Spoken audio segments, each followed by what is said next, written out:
going today? Welcome to the channel. Before we get started, please subscribe to the channel, and I would really like to thank all the people that have already subscribed. I really appreciate it. Every day when I check on my analytics there and I see another couple of subscribers, I really get excited, and it really drives me to keep going. So appreciate that. Thanks so much. So today I'm going to do a quick, I'm not going to try to talk your ear off today. I'm going to do a quick kind of an overview. My review are 200,000 miles. The Z3, the 96 Z3 has crossed 200,000 miles. So we're going to take a look at it today. I'm going to show you the things that have held up, the things that haven't held up, all that sort of stuff. So anyway, stick around. Thanks for watching, and we'll see you here in a minute.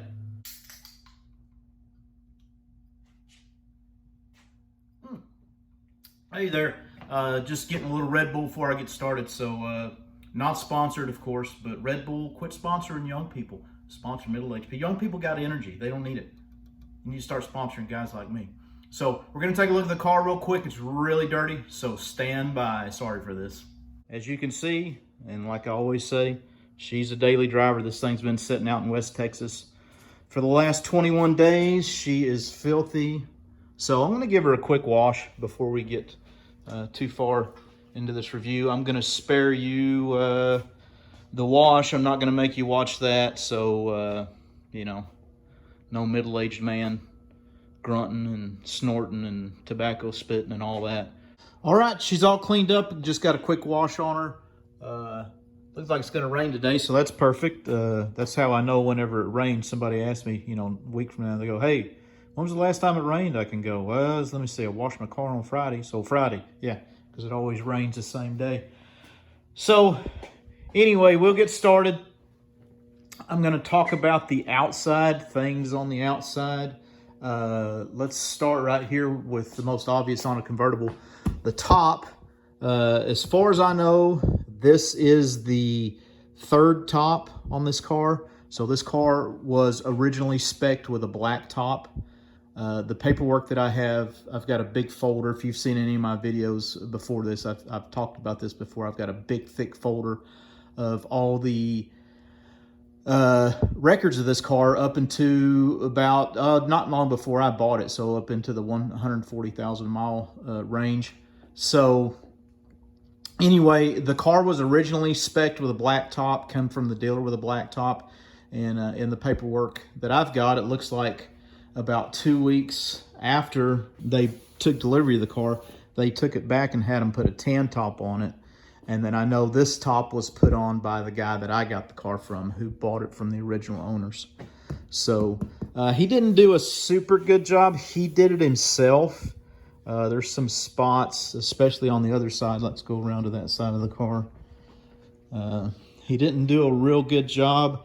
I don't know anything about convertible tops. I haven't messed with it. There's a little gap right there. Some people have asked me in the comments on some other videos, does the top leak? Yeah, it does. I mean, it leaks a little bit. Nothing crazy. Sometimes I'll wind up with some water. You know, water gets down in here and it winds up in the trunk. I just pop the trunk, pull out the trunk mat. You know, pull this. I got some old tennis shoes in there for work. I just pull this out, lay it on the garage floor, dry it out. I've got the old belts in there. I just keep them just as spares. So anyway, that's the deal with the top.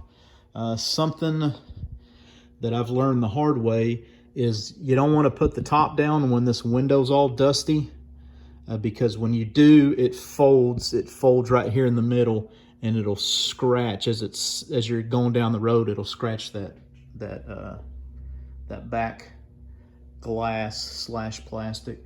So as far as the paint, of course, the top of the mirror's peeling. Clear coat's peeling on that. I mean, it's a 25-year-old car. It's got over 200,000 miles on it. So, which reminds me, stick around to the end of the video. I'm going to do an oil change on it, and we're going to see what comes out of the oil pan. So stick around for that. So we've got some clear coat peeling on the trunk. Not that big of a deal. This mirror came off of a different car. So this is the driver's side mirror. Somebody hit sideswiped this car in front of my house. It was parked out in front of my house and broke this mirror off. And I was able to get on Facebook Marketplace and find a guy that had a mirror that came off the same color car and everything. Matches pretty good, same year, you know, everything. So this one's obviously not as faded because this is a different one. So that's pretty much it on the outside. Everything is held together pretty good. Trying to think. This light right here, I mean, it's old, it's crusty. I probably did that myself whenever I popped these out to paint that bumper. But yeah, I mean, the emblems were faded on it when I got the car. These side emblems and the trunk emblem. I believe I replaced the trunk emblem with a genuine BMW one. These things are not cheap. The ones on the side, I think I just got some eBay special, you know, and you can tell they're not the best. But those were faded. And that's it. The outside of the car is really held up good. I got no complaints about that. Other than the headlights, you know, the typical headlight fading. Now this car took a hit right there in the front, so I've got another hood that I'm going to put on eventually. But you know, you got the typical headlight fading. These are not the original headlights. For the 96 model, they didn't come with these chrome trim rings on the inside. I got these. I found these on Craigslist. They were in a lot better shape than the lights that came on this car. Even yet, they were still kind of faded. I did the 3M headlight repair kit on them. I got a video about that if you want to watch that. So anyway, they're okay. I'll deal with that some other time. So let's move on to the inside, and we'll go through everything in there. With the top down, these little pieces here, these little, this is on the 98 and older, or 98 newer cars. This is where part of the roll bar bolts to right here through there. So, but it's where your seatbelt anchors. So these come loose, have come loose. Why, I don't know, but it just snaps on here. The clips are broken. I just used some RTV. I've glued those down. I don't know what that is. That's just a mark on there. That's not a crack. But anyway, I just have those silicone down. When I got the car, this lid right here was missing. I've seen a lot of cars like this for the storage compartment, other Z3s. I've seen some that have this missing and some that don't. I don't know what the deal is with that, but I don't know if that's a common thing. I don't know. This is the only Z3 I've owned. But to get one of these factory, it's like super expensive. So I don't know what I'm going to do with that. I haven't decided yet. And then when you come on down the console here, you've got these compartments.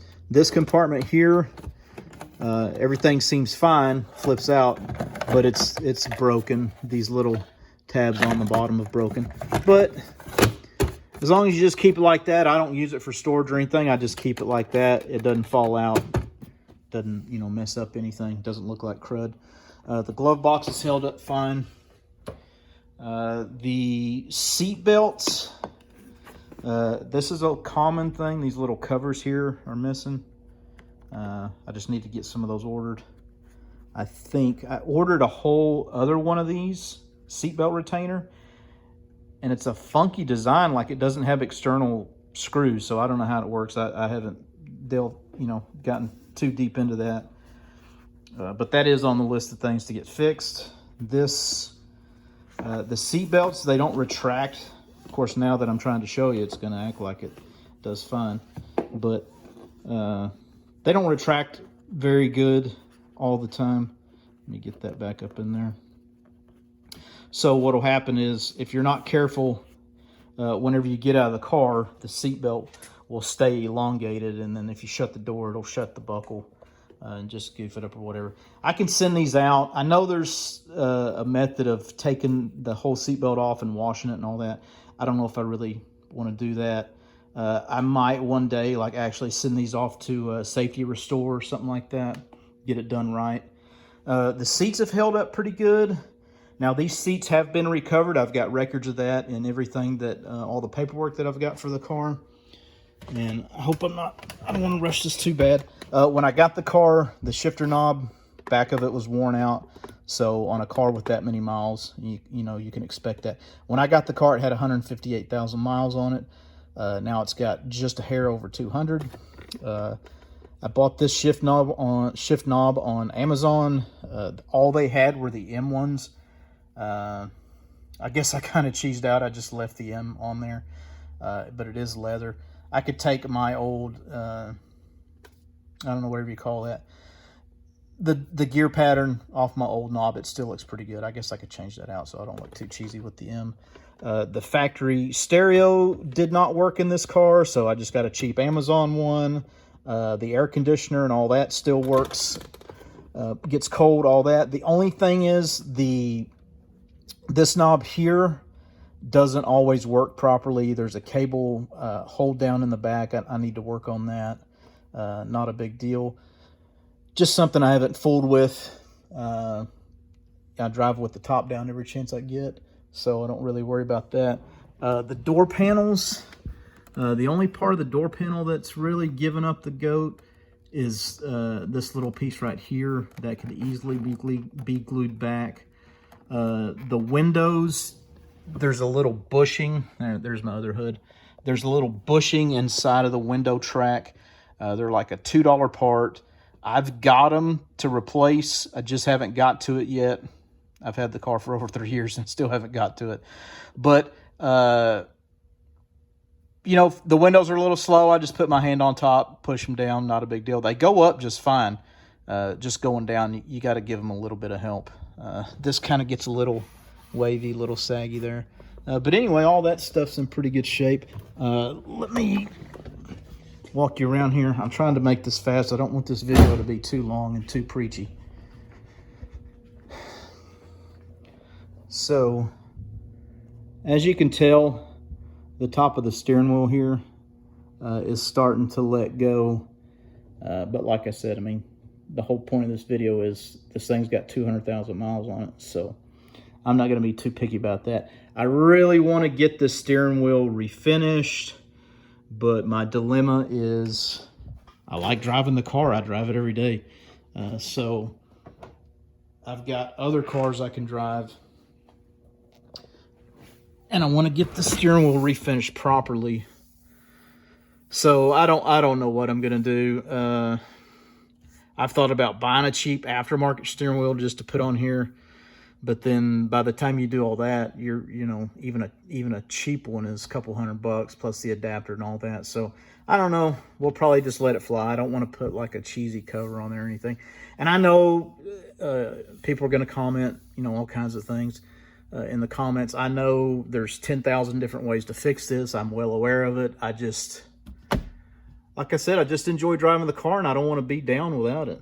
I don't even want to be down without it for a day. So that's pretty much it. This power seat on this side doesn't work.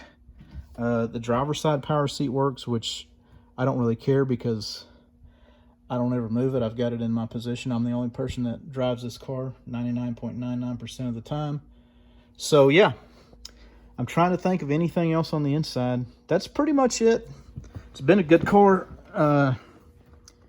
So here's my miles there. This was supposed to be my next oil change, 199,612.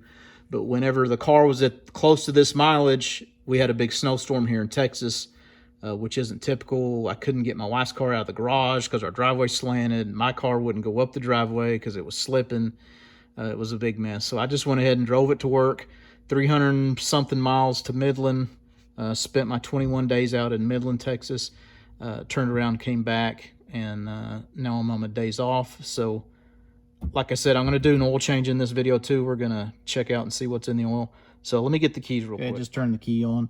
201,190 miles there on the left. Check engine, all that. None of that's on.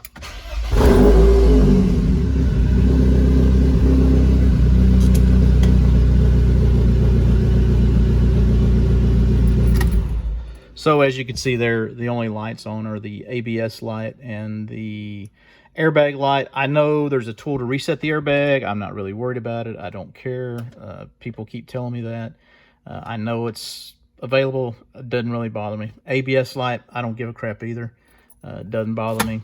No big deal. I have no plans immediately to worry about trying to trace down and figure out what's keeping that ABS light on. Car runs just fine, stops just fine, no problem. All right, so let's go jump into the engine bay and see what's going on in there. This is the 1.9 liter. That's the only motor that was offered in the U.S. in '96. It's backed by the GetRag 5-speed standard transmission. The car's got, as you saw, over 200,000 miles on it. All the maintenance records that I have, I don't show the water pump ever being changed on this engine. Maybe it has, maybe it hasn't. I don't have a record of that. I've only had the car for 42,000 miles. I've never changed the water pump, never changed the thermostat, still got the original timing chain as far as I know. The only absolute trouble that this car has ever given me is one night the alternator, when I was driving back from Midland on a 300+ mile road trip back to my house, the alternator went out on me. I was close to a town, about 10 miles from a town. I called a tow truck. They came out, towed me to the town, about 10 miles, and I went into the Walmart, and I knew the alternator was gone, so I just went into the Walmart, bought another battery, threw it in the trunk. That got me home, and then the next day I ordered a brand new Bosch alternator. So that alternator was a couple $100, but I didn't want to rebuild one. I mean, I wanted a really good one because I depend on this car quite a bit, and it hasn't let me down. So that's the only time this car has ever left me by the side of the road. I've never had any problems with it outside of that. I've never had to really touch this engine other than basic maintenance, oil changes, air filters, all that stuff. So I did replace the valve cover gasket. I've got a video on that. I replaced the oil filter adapter housing bolts to the side of the block. That was leaking. I did a video about that, so you can look that video up and watch it. They're all on my channel. So that's really it. This motor's been great. A lot of people claim, you know, oh, old BMWs are so unreliable. And knock on wood, this car's been good to me. You know, I'm always out here wiping on this motor. It's pretty clean right now, and it could stand to be a little cleaner. But you know, I'm always out here messing with it. I love the car, so I'm always paying attention to it. So any little thing any attention that it needs, you know, I give it. So when you take an old car like this and you put it up and you drive it once a month, and you know, that's when things go wrong and it gets neglected. Then it gets put on the back burner and blah blah blah. I drive her every day, love it. I enjoy the car. I see me driving this thing for years to come. So with all that being said, let me get this thing up on some ramps. I'll change the oil. I'm not gonna bore you with changing the oil. You've seen an oil change. I've got a video on that on this car also. So we're gonna pour the oil through some coffee filters and see if there's any debris in the oil, and then we'll finish up.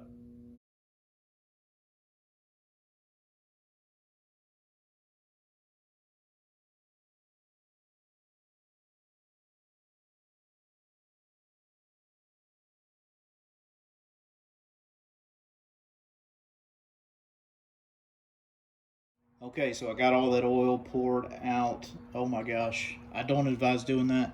Don't pay attention to that over there. That's old oil. It's a garage. I work in here all the time. Who cares? So that took almost 2 hours. And surprise, surprise, there is nothing to speak of. No metal, no anything. Just old oil. So yeah, good news there. Like I said, if you're going to try this, be prepared to spend a lot of time doing this. This took forever. So, but it was worth it to see. I mean, there's some little tiny, maybe dirt particles. I mean, but no, you know, the main thing is there's no metal shavings, anything like that. So yeah, looks good. I'll throw that away and we'll finish up. So there we go. I hope you enjoyed the video. Please remember to subscribe if you haven't already. And you know, is this the first car that's ever gone 200,000 miles? No. I mean, Toyotas, Mazdas, there's tons, there's diesels, there's all kinds of cars that go 200,000 miles. This is just my little car. This is just my little story. So keep that in mind in the comments. Don't be hateful. Like, I think this is the only car that's ever gone 200,000 miles. And then, you know, if you've got a car that's over 200,000 miles, put in the comment, what kind of car is it? What have you done to keep it, you know, going that long? And I'd be interested to know. And I don't know everything. If I did know everything, I would be making videos on YouTube. I'd be busy all day watching other people's videos, making comments about how they're doing things the wrong way. So keep that in mind. But anyway, I hope you enjoyed the video, and like I said, I hate to keep harping on that, but if you haven't subscribed already, please subscribe, give the video a thumbs up. If you liked it, if you didn't like it, give it a thumbs up anyway, you know, help me out. So be nice to each other, and we'll see you in the next one. Thanks.